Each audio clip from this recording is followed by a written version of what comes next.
কথা বলে গেলেন। শুধু ইংলিশই ল্যাঙ্গুয়েজ, ম্যান্ডারিন কি ল্যাঙ্গুয়েজ না? আমরা কি এখন ইস্টে যাচ্ছি না, সাউথ ইস্টে যাচ্ছি না? আমরা কি সকলেই এখন ইউরোপ আমেরিকা যাচ্ছি? আমরা কি সাউথ কোরিয়া যাচ্ছি না? আমরা কি জাপানে যাচ্ছি না? ওই যে বললেন না জাপানের কথা। This are fact. এই জন্যই নিয়াজ আসাদুল্লাহ সাহেবকে বলেছি যে আপনি ইয়ারের দায়িত্ব নিয়েছেন, প্রত্যেক মাসে একটি করে প্রোগ্রাম করবেন এবং ক্যাটাগরিক্যালি সাবজেক্ট ওয়াইজ প্রোগ্রাম করবেন। সেখান থেকে আমরা শুনবো, আমরা জানবো, আমরা ব্যবস্থা নেব। আমার কিন্তু বক্তৃতা দেওয়ার কথা না, আমার শোনার কথা। আমাকে শুনতে হবে, বুঝতে হবে, সিদ্ধান্ত নিতে হবে। এই শিক্ষা ব্যবস্থার দুর্বলতাকে অ্যাড্রেস করতেই হবে। এই জন্যই তো আজকে এই জাতীয়তাবাদী দল, আজকে এই জন্যই তো আগামী বাংলাদেশ গড়ার জন্য মাননীয় প্রধানমন্ত্রী আসছেন। এই জন্যই তো তিনি শিক্ষায় বাজেট দিচ্ছেন। এই যে তিতুমির সাহেব বললেন যে আমাদের বিশ্ববিদ্যালয়গুলো এখন আর রিসার্চ নেই। কেন নেই? দেখতে হবে আমাদের, বুঝতে হবে আমাদের।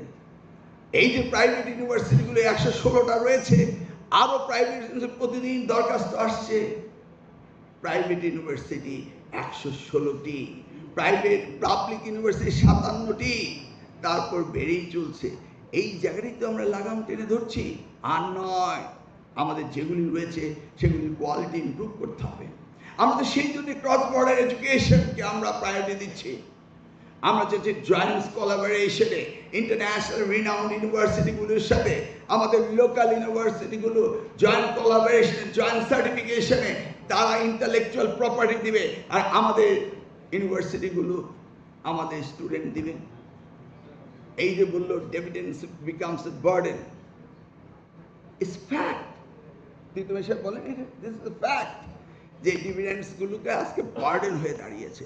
কিন্তু আমরা কত ভাগ্যবান, আমাদের জনসংখ্যা বৃদ্ধি পাচ্ছে, আমাদের ইউনিভার্সিটি বৃদ্ধি পাচ্ছে, আর জাপান অস্ট্রেলিয়ার ইউনিভার্সিটি দিন দিন বন্ধ হয়ে যাচ্ছে because they don't have the student. We have the student, but properly আমরা তাদেরকে এডুকেটেড করতে পারছি না। আজকে আমাদের সবচেয়ে বেশি গুরুত্ব দিতে হবে Tibet technical vocational education and training.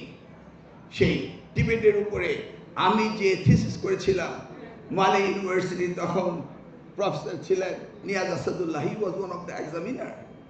আমার সেই থিসিস পেপারে আমরা সেটাকে থিসিস করেছিলাম কি কারণে?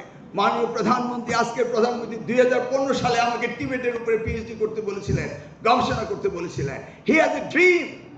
ওই যে বলেনি আমার একটি ড্রিম রয়েছে ইন অল সেক্টর। এই ডিবেট সেক্টরকে কিভাবে কার্যকর করে এদেশের জনসংখ্যাকে মানব সম্পদে রূপান্তরিত করতে হবে, কিভাবে হিউম্যান ক্যাপিটাল ডেভেলপমেন্ট করতে হবে, কিভাবে সোশ্যাল ইকোনমিক ডেভেলপমেন্ট করতে হবে, সেই তত্ত্বই নিয়ে মাননীয় প্রধানমন্ত্রী দায়িত্ব নিয়েছেন।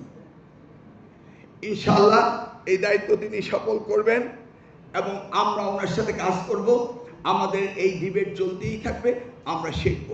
আজকে যদি আমি সারাক্ষণ, আর বাকি করিম সাহেবের বক্তৃতা, আমাদের সুজান এবং চায়না অ্যাম্বাসেডার রিপ্রেজেন্টেটিভের বক্তৃতা যদি আমরা শুনতে পারতাম, আমি আরও পয়েন্ট পেতাম।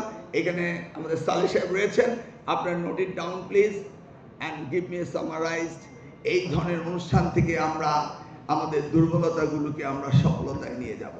This is just a short analysis for us. আমরা যত বেশি গবেষণা করব, যত বেশি আমরা চেষ্টা করব জানার, যত বেশি জানতে পারবো, তত বেশি কার্যকরী ভূমিকা পালন করতে পারবো। তবে 5 মাস বয়সের সরকারের বিরুদ্ধে এই ঘন ঘন আন্দোলন করাটা কখনো সমীচীন হবে না। আমি শিক্ষার্থীদের বলবো, আমরা দায়িত্ব নিয়েছি তোমাদের জন্য, আমরা কাজ করছি তোমাদের জন্য, ভেবে শুনে আন্দোলন করো। আর যদি মনেই করো আন্দোলন করতে হবে, একবার এসে আমার সাথে ডিবেট করে নিয়ে যাও, জিজ্ঞেস করো, তোমাদের ফোরামে আসো, আমি তোমাদেরকে প্রশ্নের উত্তর দিব। বিনা কারণে হইচই করে অস্বস্তিকর পরিবেশ সৃষ্টি করা যাবে না। এইভাবে একটি রাষ্ট্রকে কখনো এগোতে দেওয়া যায় না। অতি মাত্রায় রাজনীতি শুরু হয়েছে। একটি সরকারের 6 মাস বয়স না হতেই মিথ্যে অজুহাত দিয়ে যারা রাজনীতি করে, তারা মূলত এই দেশকে উন্নতি চায় না, তারা অধঃপতন চায়। অতএব তাদের নেতৃত্ব জনগণ কখনো মেনে নেবে না। ধন্যবাদ সকলকে। আসসালামু আলাইকুম।